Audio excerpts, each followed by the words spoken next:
Alright YouTube, this is TooTech coming online for you today, giving you reviews on some of my latest and favorite tech gadgets. So today I'm coming at you with one of Corsair's mechanical keyboards. I have before me the Vengeance K70 with blue switches and red lighting. This is one of the many models in the Vengeance family, and this one is the Cavalier Edition.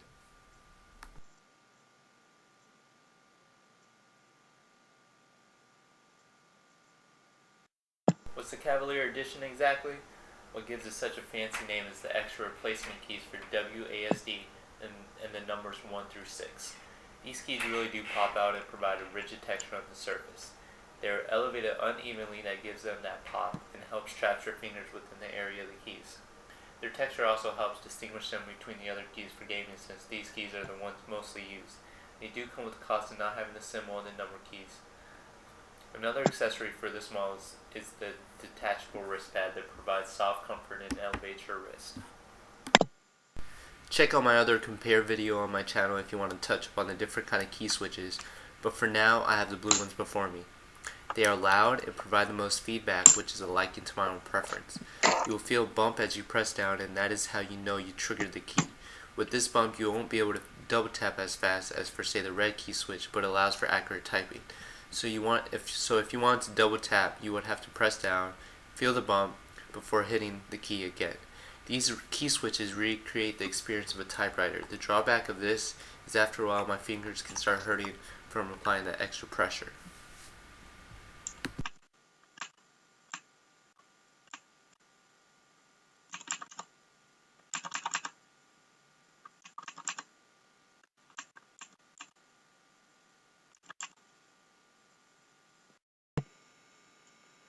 These extra keys add a nice flair to the keyboard.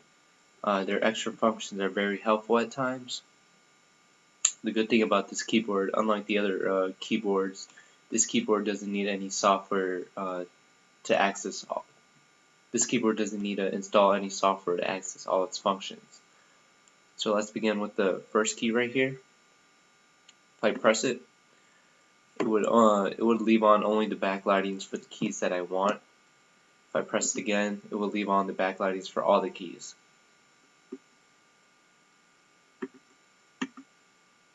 So how do you change which key you want backlighting for?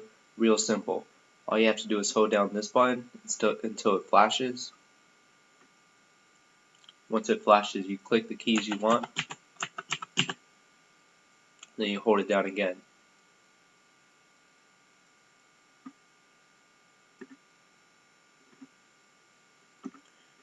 There you go. So it's really useful for I would say gaming mostly, to focus if you want to leave on the keys that you only use in the game, so you can focus on those keys and the other keys won't be a distraction. So my League of Legends setup is I have for 1, 2, 3, 4, 5, 6 WASD, and then the dark one is backlit, and you can only see those keys. It's really helpful. Next button right here is the brightness control. Here, let me turn on all the keys first, and you can change the brightness. Slightly dim, slightly brighter, the brightest, no lights. Okay, next one is the Windows lock key. Once you have it lit up, that means when you press the Windows lock key, it won't activate. So it deactivates the window lock key. That's really useful for another thing, gaming.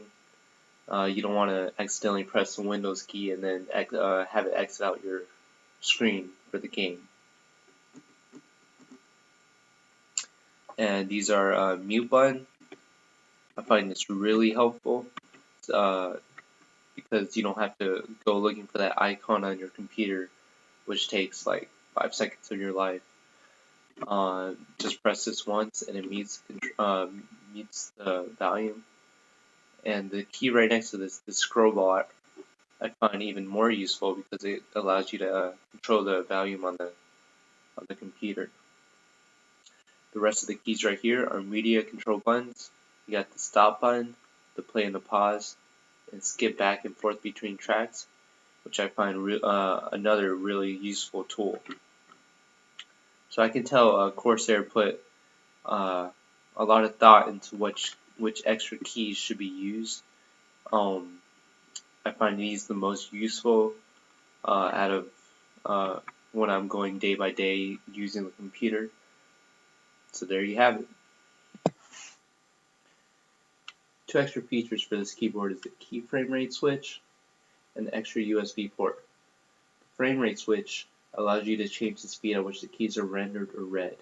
I always have it on 1, which is the fastest because my computer can handle it, but you can reduce it to 2, 4, 8, or BIOS. I always use this extra port before my other ports on my computer because of its easier access. And these functions are just right at the top of the keyboard. So about this keyboard, what's my overall consensus? I love it actually. It's one of my favorite tech gadgets, surprisingly not. I know it's just a keyboard, probably just like you now, or back then just like you now. I was thinking, do I really need to spend that much extra money on a keyboard, or really get a nice fancy keyboard? But it does really make a difference for me. Just using the computer, it doesn't even have to be for gaming. I like the overall look at it. When you first look at it with your computer setup, it looks really nice. That professional look. Not only do professional gamers actually have it, but you can have it too. Yeah, I like how the keys pop out. That's something I always wanted, that resembles like a typewriter. Even though typewriters are old and extinct, obsolete, I still like that look. Same with the feedback and the sound. It's really loud. I didn't think I can actually get it on a modern day keyboard like this, but thanks for the blue switches I can do that. The backlighting is something new of 2014 or in the upcoming years. If you look at the 2015 CES, there's more keyboards that are coming out with RGB backlighting. That's really nice. So when you're gaming in the dark, it just looks even more cooler. These extra functions I all use, the extra USB ports, the media control buttons, the brightness, I use all those keys. The wrist pad is really nice. So yeah, this is one of my technology products that I do absolutely love. I do hope that you get it too. Thank you.